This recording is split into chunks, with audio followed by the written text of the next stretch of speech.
everyone, I'm Autumn and I live full-time with my dog Chloe in this vintage Class C tiny home on wheels. Before this rig, we traveled the West in our converted car camper for a year and a half. When you dive into the nomadic journey, you step into the unknown and life requires a new rhythm. You leave behind a societal design that was created for stationary life. The nomadic path demands bravery and strategy, but every challenge is solvable. This lifestyle is hard work. The challenges I'm about to share are the reasons why people both fear embarking on the nomadic life or why they end up leaving. And you get to decide if the hardships are worth it for you. I like phrases such as choose your hard or pick your poison. Normal society is hard, nomadic living is hard, and we get to not only choose our difficult path, we can always try something out and then we can change our minds. Here are some areas that require bravery and strategy as a nomad. Finances. As a nomad, you'll need money. Budgets can vary widely, but even the most frugal nomads need income. My friend Shelly, a seasoned traveler, wisely says, "When I run out of money, I work enough to travel again. It's that simple." Shelly works for a few months each year, then lives off her earning, repeating the cycle as needed. I am a digital nomad, and I work from the road.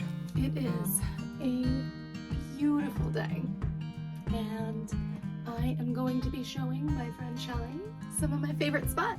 Other nomads may live on retirement or disability. On the nomadic path, you have the option to save tremendous amounts of money. You can check out my financial breakdown of how I saved $30,000 while traveling over 30,000 miles in my converted car camper. Whatever your financial situation, you'll need to strategize. Safety concerns. My research on the most deadly situations nomads face involved being hit in their vehicle while sleeping and carbon monoxide poisoning. Invest in multiple carbon monoxide detectors and park with caution. If you're sleeping in parking lots or on city streets, always position yourself between larger vehicles for safety. Do not stray from this. I have such exciting news to share.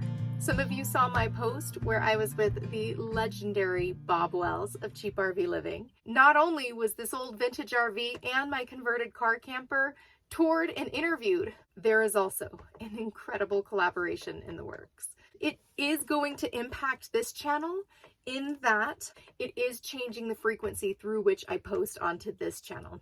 I can confidently have a video out first Thursday of every month, and in the meantime, I'll be focused on that collaborative work with Cheap RV Living, and in time, you'll see me over there. Thank you all for being excited with me. What an honor, and I'm so excited for it all to unfold.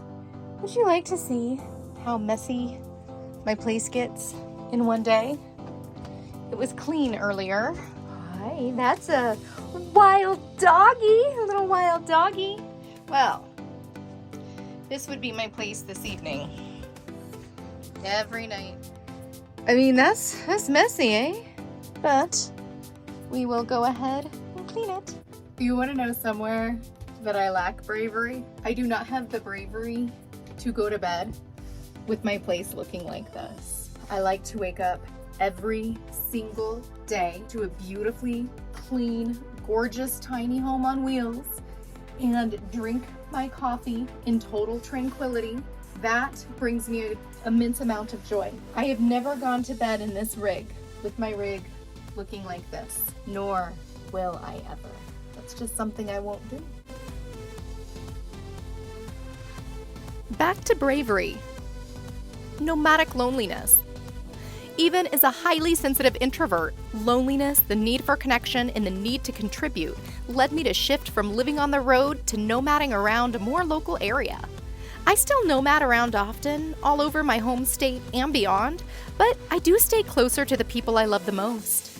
I was actually excited when I felt lonely because I have spent so much time guarding my solitude, and I still guard my solitude. However, connection is important. There are so many ways to meet fellow nomads. For example, I met my good friend Shelly in a car and SUV camping and living group on Facebook. And you meet people on the road. I just met 2 lovely women in the forest recently who I know I'll be staying connected to in the future. Go to the RTR. Us nomads, we are a growing population, and it is wonderful to connect to people who get your longing for this lifestyle enough to have taken the dive themselves. The bravery to face unpredictable living conditions. As a nomad, you will constantly be finding new places to park and assessing for safety and legal issues. This can be stressful. I recently heard a nomad share that she quit the lifestyle because of the unpredictability. This put her body in a constant state of fight or flight, which can happen. To mitigate this, plan for it, expect it, do your best to plan ahead. However, just know that you're going to face a lot of things that you are not going to expect, like mechanical issues. You're going to need bravery to plan financially and emotionally for mechanical issues. Even the newest rigs have problems, and older, larger rigs require specialized mechanics. Research is essential, and expecting everything to fall apart will keep you sane. As I'm recording this, I just realized that everything in my freezer has thawed, and I was just in the mechanic multiple times this month.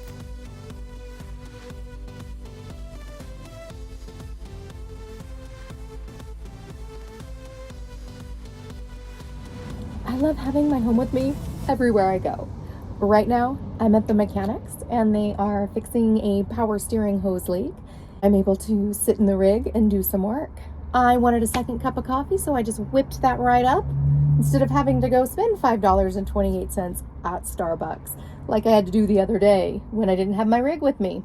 I love being able to go get groceries, unload them right in the parking lot, throw out the items I don't need, so that's one less extra chore to do when I'm out in the forest. I like being able to go to the laundromat and just fold and put away all my clothes right in their closet, right in the parking lot. I love it. I would be driving this rig around with me everywhere if gas prices weren't so ridiculous. I get like 6 to 10 miles a gallon in this thing. And if it wasn't so difficult to get this leveled when I get back to the campsite. I love taking this thing with me everywhere. The bravery to engage in uncomfortable, hard work. This nomadic life is amazing, but it's not necessarily carefree. Nomadic chores can be labor intensive. You have to refill water, recharge your batteries, and potentially hunt for Wi-Fi regularly. In smaller rigs, you may need to set up your kitchen every time you cook. That's one of the reasons I upgraded. While living out of my car camper, I shopped for groceries every few days due to limited storage. Now that I'm in my RV, I shop about every 1 to 2 weeks. I fear mice in the rig. They must smell the fear, along with the cheese and other food in the rig. Literally, I just finished a package of cheese. So I've been putting my garbage out every single night. The mice are still getting in.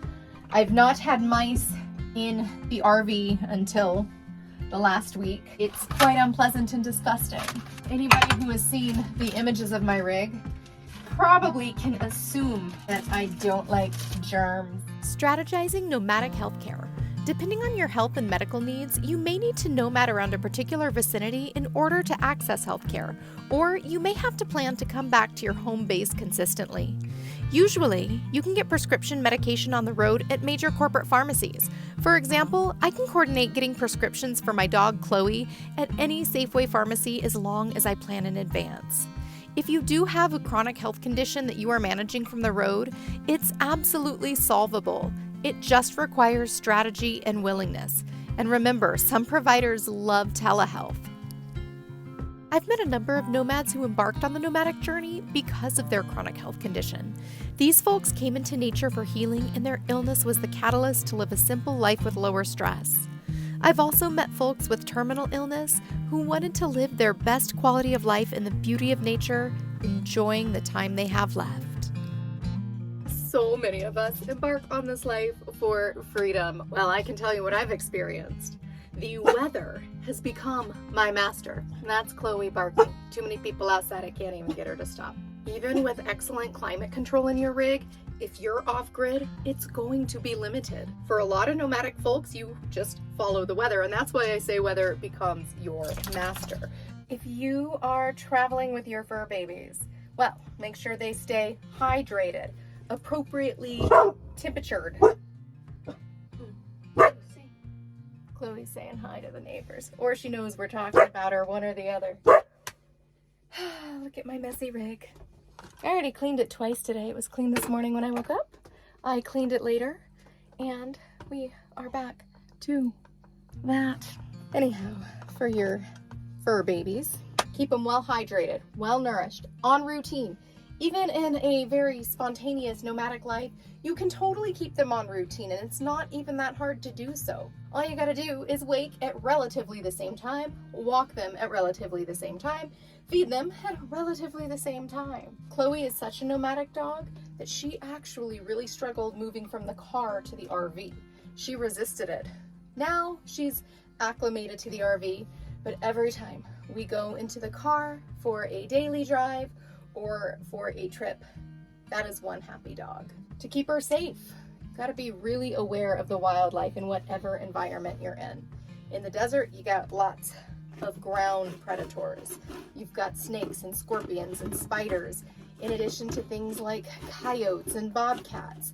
In the mountains, you've got mountain lions, you've got birds of prey. It's important to know what kind of threats there are. Anytime there's lots of little holes in the ground, you don't want her sticking her nose in there. A snake could come out, or some kind of rodent with rabies. To keep your fur babies safe, make sure that they are supervised at all times while they are outside. Don't leave them unattended outside, especially at dusk and dawn. That's when a lot of the predators will hunt. If at any point you're going to leave them unsupervised, make sure that they are in a predator-safe, secure enclosure that also has proper climate control. Don't feed wildlife. Even if you're feeding seemingly benign wildlife, well, they may attract predators. Foxtails. Be so careful with foxtails. Foxtails are all over the American West. It's probably the thing that I am most worried about with Chloe, because she loves to sniff everything, and I do not want a foxtail going up her nose and into her brain. They can be deadly, and if they're not deadly, they can be horribly uncomfortable for your pet and also cost you thousands and thousands in vet bills. They can get into their ears and travel to the brain. I don't know all of the intricacies of how and why foxtails are so dangerous, but I know they are. Definitely keep your little pet babies safe from foxtails. Some folks fear the discomfort of this life, and that's legit. It's uncomfortable to go from all of the amenities of a house into a teeny tiny space that is off-grid. It doesn't have regular electricity, water, toilets, that kind of thing. Planning to be uncomfortable will absolutely at least set your expectations and see if there's a willingness. Okay, I'm tired. I'm gonna pick this back up tomorrow.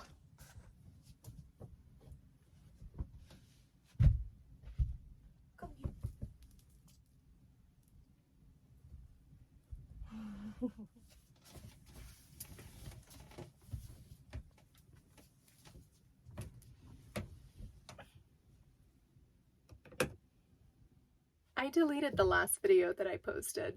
Basically, the energy was off. It was rushed. As I watched it back, not only did I feel a dissonance in the energy, it's a really important topic, finding the bravery to deal with social stigma and finding the bravery to deal with dangerous and potentially predatory people as a nomad. Really important topic. And I'm constantly debating between quality and quantity with content, because the algorithm really prefers consistent, regular content. I really prefer quality content. That video was rushed.